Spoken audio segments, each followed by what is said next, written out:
The whisper came almost like a threat, soft but lethal. "She's not sure about you," my fiancé's brother murmured, leaning closer on the patio.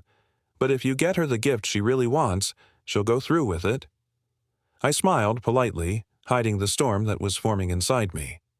By the next morning, the venue called Anna, explaining why the deposit she had put down in her name had disappeared. Have you ever experienced a conversation so quiet it detonates inside your skull like an explosion? That was me on Saturday night, standing on the polished wooden deck behind her parents' mansion. The blast was a few careful words from her brother, and the shrapnel had barely begun to fall. "I'm Jack, 36, owner of 2 restaurants, a self-made man surviving a tough industry by sheer grit. My fiancée, Anna, 29, beautiful, charismatic, born into wealth, perfection, and old money. Her family treated me with polite curiosity, as if I were a dog trained to do arithmetic. The engagement was a production worthy of a movie. I had proposed with what I thought was a flawless ring, classic and elegant, a diamond that could steal your breath. She had said yes, but soon her disappointment arrived, wrapped in a sad speech. Her friends, her mother, everyone had whispered that my choice wasn't good enough. She dreamed of another ring, modern, exorbitantly priced, a designer piece that supposedly held the key to eternal happiness. I understood what was happening. It was a test, a financial gauntlet she expected me to leap over. But I loved her, and love, I convinced myself, required sacrifice. I agreed to her plan, even if it meant juggling finances tied up in my new restaurant. Wedding planning escalated like a tidal wave, funded almost entirely by me. The venue was a historic vineyard, the kind of place where her mother's approval weighed as much as the cost. Every detail carried a price tag, each one a challenge to my patience and resources. Saturday night arrived, her family's anniversary dinner. Everything on display, their wealth, my outsider status. Her father boasted for 20 minutes about his latest yachting trip. Her mother critiqued a $200 wine I had brought. I smiled, laughed, complimented, played the role expected of me. Later, her brother Daniel joined me outside. Daniel, the finance guy, sharp-suited, always carrying a hint of superiority, the kind who calls everyone "man" in a way that stings. He made small talk, his tone dripping doubt about my restaurant. Then, leaning in, voice low, he delivered the bomb. "Jack," he said, "I'm telling you because I want to see my sister happy. She's not sure about you. She's used to a certain lifestyle, men from her world. The ring, if you buy her the one she wants, the one she's shown everyone, she'll be happy. It'll smooth everything over. Think of it as an investment in your future." I nodded, smile tight, hollow. He smirked and walked back inside. The bomb had detonated. The proposal wasn't love, it was a business negotiation, a bribe disguised as jewelry. Rage rose, pure and cold. That night I lay awake beside her, heart steady, mind calculating. This wasn't going to be a messy, emotional breakup. This was a corporate restructuring. Anna's role in my life was now obsolete. By Sunday morning, the first move was made. The massive wire transfer for the vineyard? Canceled. One simple call, 5 minutes, and the entire foundation of her plan was gone. The ring? She wanted a symbol? Fine. I found my symbol, a 1969 Camaro, a restored muscle car, pure American steel, something her family would despise, price almost identical to the ring she demanded. Monday, I drove hours, handed over cash, and brought it home, parked in plain view. Next, her invasion of my home, her possessions, her art, her clothes, had to go. But I wanted a statement. I hired movers, high-end, careful, but destination. Her brother Daniel's house. Every item of her life loaded, transported, and dropped on his immaculate lawn. By noon, my home was mine again. New locks, new codes, a fortress. Then the calls started. First, the vineyard. Frantic, confused. I feigned ignorance. Then, at 3:22 p.m., Anna called, screaming, demanding answers. Calmly, I explained. This wasn't a wedding anymore. It was a transaction. The deal was off. The wedding was off. She froze, floundered. Daniel called next, trying intimidation. I informed him calmly. His sister's possessions had arrived on his doorstep, as promised. The house? Secured. The game was over. By evening, my phone buzzed with a picture from a friend, a moving truck, boxes spilling onto Daniel's lawn, his wife screaming, chaos erupting.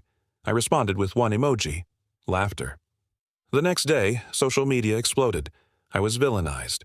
I didn't respond, except for one post: my Camaro, gleaming, caption: decided to buy myself something nice instead of a new ring. Best decision I ever made. No regrets. Freedom. Then the calls started. First, the vineyard. Frantic, confused. I feigned ignorance. Then, at 3:22 p.m., Anna called, screaming, demanding answers. Calmly, I explained. This wasn't a wedding anymore. It was a transaction. The deal was off. The wedding was off. She froze, floundered. Daniel called next, trying intimidation. I informed him calmly. His sister's possessions had arrived on his doorstep, as promised. The house? Secured. The game was over. By evening, my phone buzzed with a picture from a friend. A moving truck, boxes spilling onto Daniel's lawn, his wife screaming, chaos erupting. I responded with one emoji: laughter. The next day, social media exploded. I was villainized. I didn't respond, except for one post: my Camaro, gleaming, caption: decided to buy myself something nice instead of a new ring. Best decision I ever made. No regrets. Freedom. Her father called later, icy, threatening legal action. I calmly laid out the extortion attempt by his son, Daniel, and left the choice to him. Pay quietly for the lost deposit or risk public exposure. Silence followed. 6 months later, the dust has settled. Divorce or annulment was painless. My expenses reimbursed?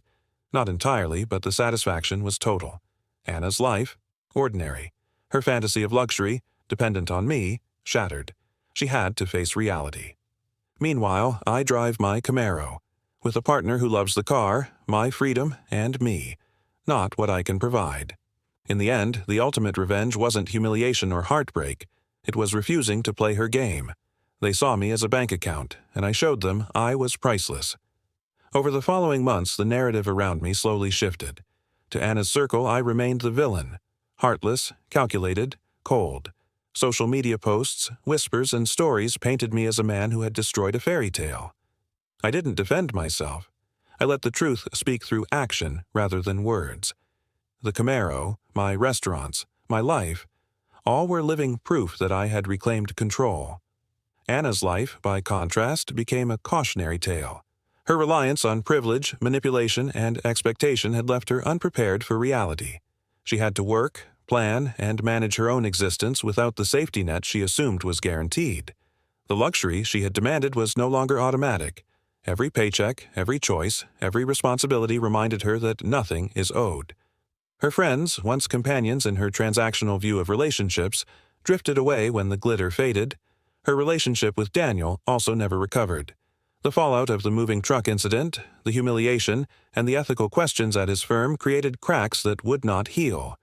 They argued, blamed each other, and remained locked in a tense stalemate. The family, once a fortress of wealth and status, began to see the costs of manipulation and entitlement firsthand. As for me, life moved forward in ways that mattered. I was free from the performative obligations of a relationship built on status and superficiality. I traveled, worked on expanding my restaurants, and spent evenings in the company of someone who loved me for who I am, not for what I can provide. Every turn of the Camaro's IV8 engine reminded me of that freedom, a loud, unapologetic declaration of independence. The ultimate lesson, clear and undeniable, was this: love and respect cannot be bought, bribed, or coerced. Attempts to treat relationships as transactions lead only to collapse.